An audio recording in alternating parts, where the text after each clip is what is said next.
Hello, my name is Erin Johnson. Welcome to Whitman Think Tank Television. Today I have with me Kathleen Evans again.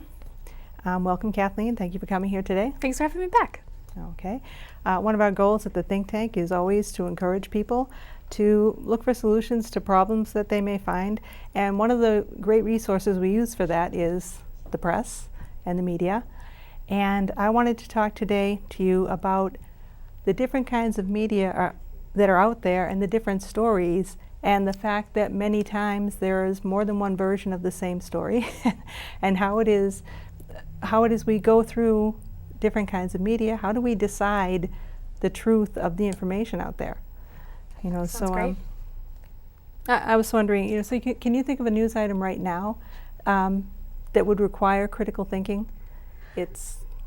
So I think personally everything requires a little bit of critical thinking. I teach high school, and one of the things that it's kind of my job to do now is to teach kids how to unpack the media. It's not their fault that a lot of the times they just read the headlines or they just read clickbait because they've grown up with social media. They've seen Instagram ads and they've seen Facebook ads that are catered to just be exciting for a minute. And so we learn how to read everything, and I think everything deserves a critical look, especially there are so many issues today. I know we've talked personally about several that just get so much different coverage. I know. I think the one that comes to mind to me right now is the border crisis. Sure. And you really do hear different versions of what's happening down there. And it's really hard to know for certain what's happening. Well, what do you think in terms of what are the various types of media out there, just, you know, to remind everybody? You know, there's newspapers and magazines and, you know. Newspapers, magazines, there are...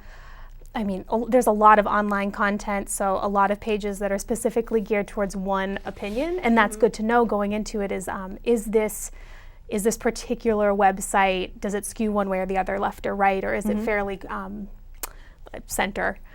But there's everything. There's social media. Everything around us is content these days. And do you think there's any type of media that is more credible just because of the kind of media it is?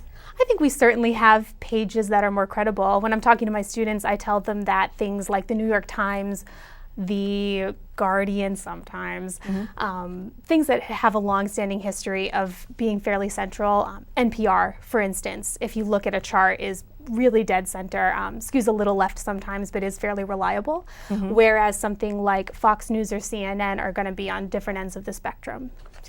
I see. Yeah, that's a good point, because sometimes it really is almost a philosophical thing. They think more conservatively or they think more liberally, and that's reflected in the way they report things. Well, yeah, and both are important. It's good to read all sorts of different content, no matter what your viewpoints are. You want to know what everybody is thinking, but it's good to know going in what you're reading. Yeah, and so there's another thing I was wondering. Do you think pictures are a better way to describe something? You know, like a picture paints 1,000 words. So when you see a picture on a magazine or on TV, does it really necessarily mean that that's more of the truth than something you read in print? Or I think it depends. I think a lot of the times pictures are accompanied by words. They'll have headings or they'll have captions, and the bias or just the content of those words lend themselves to the picture.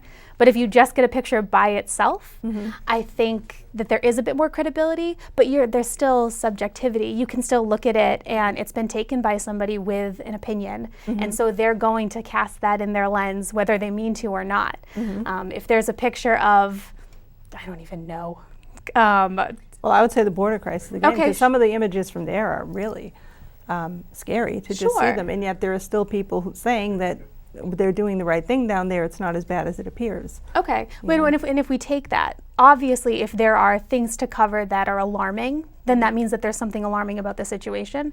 But the photographer also set up their camera to look at that specific thing. And so there's just a lot of things to consider, even when it's something as black and white as a picture. Overall, so you think it's better to have more media sources than others, even on one particular issue? Sure. I think if you know how to unpack media, then the more the better. The more you're able to look at and read and understand about what people are thinking, then you can make an informed opinion yourself. But if you're not if you haven't learned how to do that, then you need to pick really carefully and maybe only read central, non-biased sources for a while before you're able to pick up on the credibility of what you're reading. Okay, and the other thing I always wonder about is what about advertisements and ownership? You don't really know who owns particular shows or particular newspapers a lot of time. They're kind of two separate issues.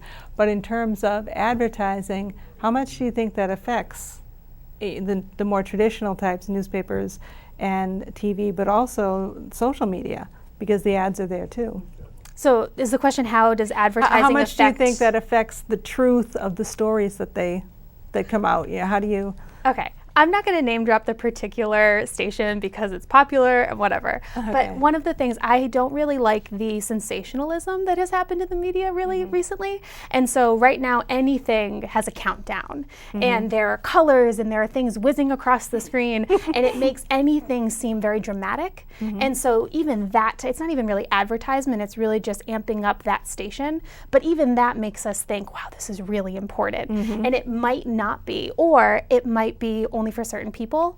So like there's that side of the spectrum, that sensationalism. And then, I don't know about you, but you get targeted Facebook ads. So I'll be scrolling through Facebook and I tend to see like a lot of dog videos just based on who I am. So I see those, and then if they're accompanied by a story, I'm going to click on it. And so if companies are using targeted ways of getting to us, then yeah, I'm going to read their stuff over somebody else's. It's a lot to consider. Yeah, that's true. Okay. If I can add on real quick, there was also the question just of credibility and whether or not we're going to use a picture to make an opinion about something. And I do think that happens a lot too. They put the picture that's going to make an impact really quickly so that you then click on the article. I'm talking about digital content in that scenario, but sorry, I just wanted to add that on. No, that's okay.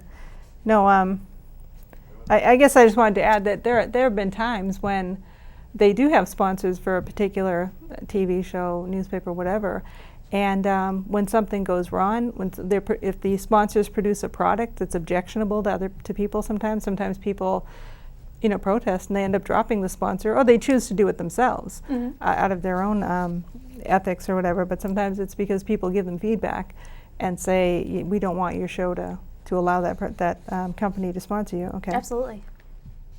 So I know we talked a little bit about social media already, but how can we talk about that more in terms of the quality of the information you get, and how do you go through it and have any idea of what it's valid or not, or if it's just plain entertainment the whole time? So I think it's a balance, and again, I think it's the way we talk about it has to be the way we talk about any type of media at this point, because there is very viable, reliable content, and then there's also stuff that's just user generated. So when we were talking earlier, I brought up the Boston Marathon bombing and how Reddit started this treasure hunt of people uploading pictures and identifying people, misidentifying people. And it really kind of backfired because people were trusting sources that weren't verified. A major news source picked it up and then broadcast the wrong person's name as the Boston Marathon shooter. And so you get this kind of tidal wave of wrong information. And so that's like that end of the spectrum. That's when social media can be a detriment to reliability. But then you have, it's become commonplace for major political decisions to be tweeted. And those are reliable because they're coming directly from the source. And so now Twitter has become something that is fairly reliable as long as it's coming from a user that's reliable. So it's just doing background work at this point and trusting people, but to a certain extent. You always have to check. Okay. And in terms of, I just wanted to mention that libraries are a great resource for many different types of media, obviously, but they have a lot of newspapers and magazines too, and you don't have to purchase them. I just thought I'd bring that up because if you want to look at several different sources, you don't necessarily want to have to buy them all the time, but you can get them there. Speaking of our local library and local media, we have a local paper here, the Whitman Express, and it's local media. And in a way, how do you feel about this idea?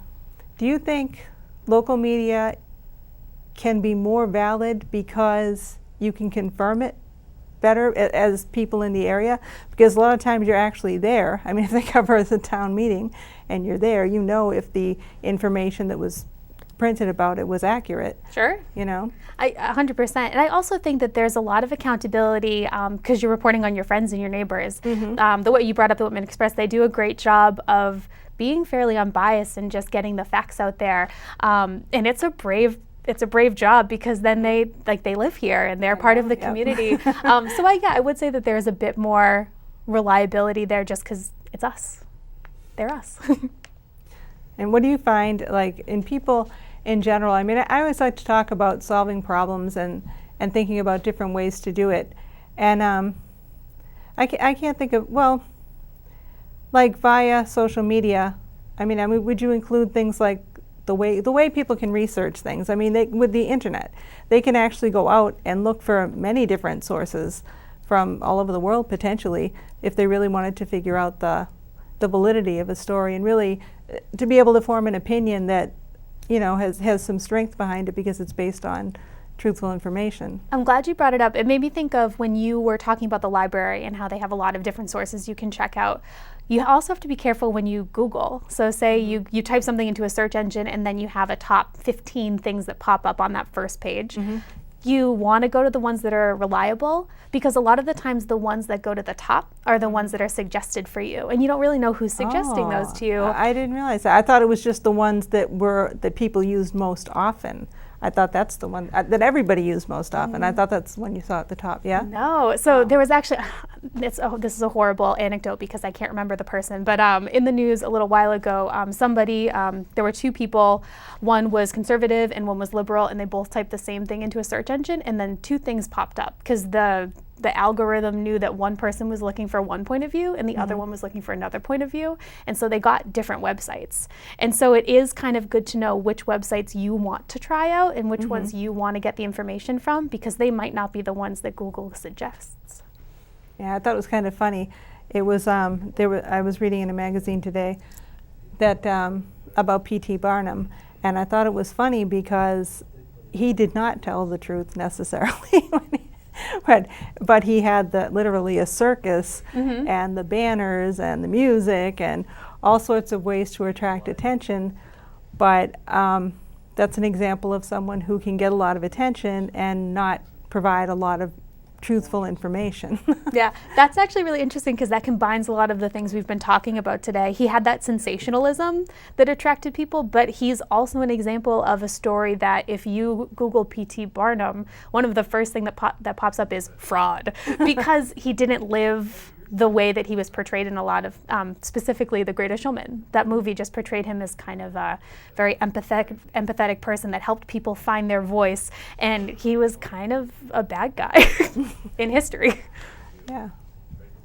Okay, and then there's always books too. Sometimes those are better for finding out more information about a situation. Like a biography might be able to tell you more about a person than, you know, a few articles about them. But that can work the other way too, because it depends on how much truth they chose to put into the biography. Sometimes the person who writes a biography has a lot of bias about what they want to say about the person they're writing about. Yeah, I think unless you're reading something that has 100% just facts and nothing else, then you're going to have some bias, and that's fine. But it's about knowing how to take that bias in and then make your own opinions about it. I think that's what this whole thing boils down to, is just forming your own opinions based on all of the different sources out there.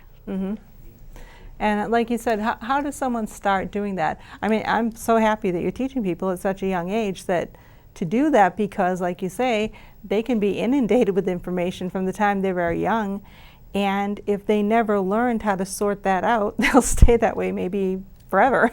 It'll just be messages from all over the place and not a real sense of when to take it apart and actually look for the truth of the matter, or just use the most recent information and presume that's the truth, you know? I think there are a couple ways that you can start. The first being, there are a couple charts out there that you can just say news station bias, and a big chart will pop up, and it's a spectrum, and you get to see kind of where your favorite news stations fall, and if some of them are a little left or a little right, looking for one in the middle just to see what you're kind of missing out on. And the other thing would just be being able to be open-minded, which is really hard. Like we're in a very polarizing world right now. And so being open to different opinions will help you search through those biases, because if you're only reading for one thing, then you're only going to hear that one voice. And it gets really hard to tell what's real and what's not. Where do you start with that? Do you think, like I said, I like local news because you can validate it, you know what I mean? And what about how much people should interact with the media if they have an opinion, if they formed an opinion that's different than a publication or of a TV show? Should they state their opinion, or should they think that media has a right to have their way of talking about something? Or do you think it's always, go ahead. Oh, no, it's fine. No, I just think both of those things are true. I think that the letter to the editor is an old but tried and true way of relaying what you think about content. And that could be an actual letter, it could be an email, it could be a tweet these days. But a news station also has their right to portray news in the way that they want to. And while news in theory should just be facts, it really isn't anymore. And so it's their right to convey it. You just have to be able to kind of make an opinion yourself. It really has changed from when I was younger. I mean, they always, it was one of the goals to always be objective, to my understanding, in journalism. But I think people feel freer now to say their point of view. I think they do, than to really try to be that comprehensive and that objective. I think there's more of a tendency for people in the media to just say, this is what I believe, and to state their own point of view. Let me give you one tangible, just before we move on. So I was tutoring the other day, and we were reading an opinion article. And if you click, usually the author of an article will have a link, and if you click on the link, it'll bring you to their bio. So I was able to look and see that this person had worked, they'd gotten a degree in journalism, had gotten a master's in journalism, and then mostly wrote science articles in different publications. So the opinion article that was a science article that I was reading was probably really well informed, because this person had had years of experience. So even if it's just that, even if before you look at the publication, just looking at who's writing the content, you get a pretty good idea of what their bias might be or what their qualifications might be. Yeah, and that information's available, which makes a huge difference. Yeah. You know, you can actually find out what somebody's background is, so you can kind of say and determine if they're likely to be telling an honest, factual story or not. Yeah. So, I really like our writers club too, the writers group that you started. I didn't mention that, did I? That you're the or maybe I did. I don't remember. I think I did. But it's okay. I mean, She's the founder of the Whitman Writers Block, and it's really fun. It is really fun. We definitely deal more with fiction, and when it's nonfiction, we're still, again, we're putting our own bias into it. We pick who we want to write about. But yeah. We sort of we did a piece on historical fiction that was, well, mine was an article, not everybody was an article, but I thought that would be fun someday, that we actually maybe we come up with a little page of news between the few of us. You know, that could be fun. Yeah, that'd be a lot of fun. But then maybe we could have a different perspective of what it's like to try to get that information, that factual information, without putting a lot of opinion into it. If it's hard. If that's what we're trying for. It's hard to compartmentalize yourself and put the writing and yourself kind of separate. It's difficult. Okay. Well, is there anything else you'd like to add to our discussion today? I don't think so. Thank you so much for having me. It's been a blast. Thanks so much for being here. And I think this was very informative. And I hope all of you in Whitman and Hanson will feel the same way. And as always, you're welcome to join us. We really want to have you join us on Facebook at the Whitman Think Tank. And we hope to see you again in our next episode. Thank you very much. Goodbye.